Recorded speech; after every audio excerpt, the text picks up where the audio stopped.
Саламатсызбы, Жыпар Жумайдиловна. Бизге убакыт бөлгөнүңүз үчүн чоң рахмат. Бүгүн Жалал Абад областындагы сот тутумунда жүргүзүлүп жаткан иштер тууралуу маек курсак. Анда менин алгачкы суроом. Акыркы жылдары сот тутумунда жүргүзүлүп жаткан реформалардын алкагында кандай өзгөрүүлөр болду? Алардын негизгилерине токтолсоңуз. Саламатсызбы. Биздин өлкө башчыбыз соттун реформасына дагы катуу басым жасап көңүл буруп келатат. Өткөн жылдан баштап соттордун айык майнасы көтөрүлгөн, кыйла көтөрүлдү. Абдан сонун нерсе болду бул. Андан тышкары сот реформада жаңы жыл сайын болуп атат. Бул үзгүлтүксүз аудио видео фиксация болгон процесстерде. Мурда процесстерди, сот отурумдарды протокол менен жазса, колго жазылган болсо, азыр бүт иштер, жарандык, кылмыш иш, административдик иштер видео фиксация менен видео протоколдор болуп атат. Ошондой эле АИС сот деген система кирди. Иштерди мурдагыдай төрага кол менен бөлүштүрбөйт, компьютер бөлүштүрөт. Эч ким билбейт бул кайсы судьяга түшөт. Судьяга өзү дагы тандай албайт, жарандар дагы тандай албайт. Аны кайсыл судьяга АИС сот автоматтык түрдө бөлүштүрсө, ошол судья иштерди карайт. Андан тышкары онлайн трансляциялар дагы башталды. Ачык процесстер тараптардын макулдугу менен интернетте түз эфирде онлайн трансляция болуп, анан ошол жогорку соттун сайтында жарыяланат. Бул абдан жакшы нерсе деп эсептейбиз. Сот отурумдары ачык болуп, тараптар гана ичинен гана көрүшөт.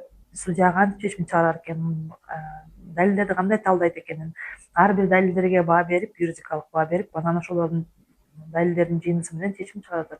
Андан тышкары ошол онлайн трансляциялар жарандардын укуктук маданиятын көбөйтүп атат аябай. Абдан жакшы нерсе деп ойлойм. Бара бара ошол онлайн трансляциялар көбөйүп, дагы эл арасында көп тараганда сотко ишеними жогорулайт. Жогорку соттун төрагасы Медирбек Сатыевдин катышуусунда 2025 жылдын жыйынтыгы чыгарылган кеңешмеде областта эң көп кездешкен иштер боюнча соттук практиканы жалпылоо тапшырмасы берилген болчу. Бул багытта кандай иштер жүргүзүлүп жатат? Рахмат. Ар бир сот, ар бир райондо, ар бир областта биздин эң негизги максатыбыз Кыргызстандын аймагында мыйзамдар бирдей колдонулушу керек. Ар бир мыйзам бирдей колдонулуп, бирдей соттук практика болуш керек. Ошонун алкагында биздин төрага дагы Медирбек Асанбекович Сатыев ошого дагы басым кылып атат.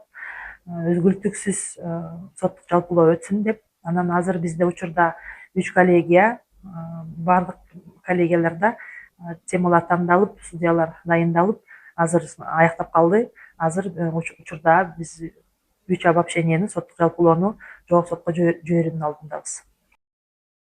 Сотко кайрылган жарандарга сапаттуу кызмат көрсөтүү сот системасынын маанилүү багыттарынын бири болуп саналат. Ушул жылдын башынан тартып, республиканын бардык сот имараттарына QR-код системасы киргизилип, жарандар кызмат көрсөтүүлөрдүн сапатына түздөн-түз баа берүү мүмкүнчүлүгүнө ээ болушкан болчу. Бүгүнкү күндө бул сурамжылоолор кандай жыйынтык берип жатат? Деги эле кызмат көрсөтүүнүн сапатын жакшыртуу боюнча кандай чараларды көрүп жатасыздар? Жарандар сотко келгенде эң эле биринчи судья менен эмес, аппарат кызматкерлерине жолугат. Алар соттун бети деп койсок болот. Эң биринчи ошо аппарат кызматкерлерине жолугат. Анан эгерде ошол биздин аппарат копол мамиле, кырс мамиле кылып койсо, алар сөз эмне жөнүндө болгонун эсинде деле калбаштыр, бирок урушуп, кагып, сикип койгонун жарандар эч качан унутулбайт.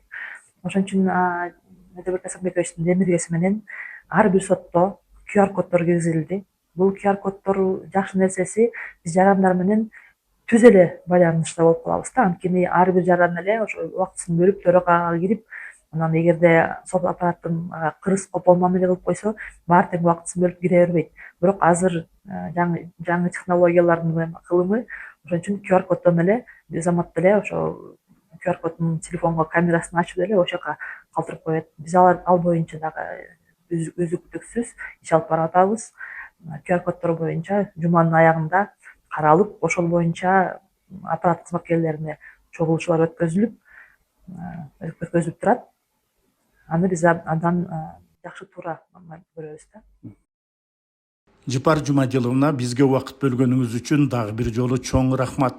Сиздин ишиңизге ийгиликтерди каалайм. Өзүңүзгө жана үй бүлөңүзгө чың ден соолук жана бакубат жашоо тилейм. Саламатта болуңуз. Болду?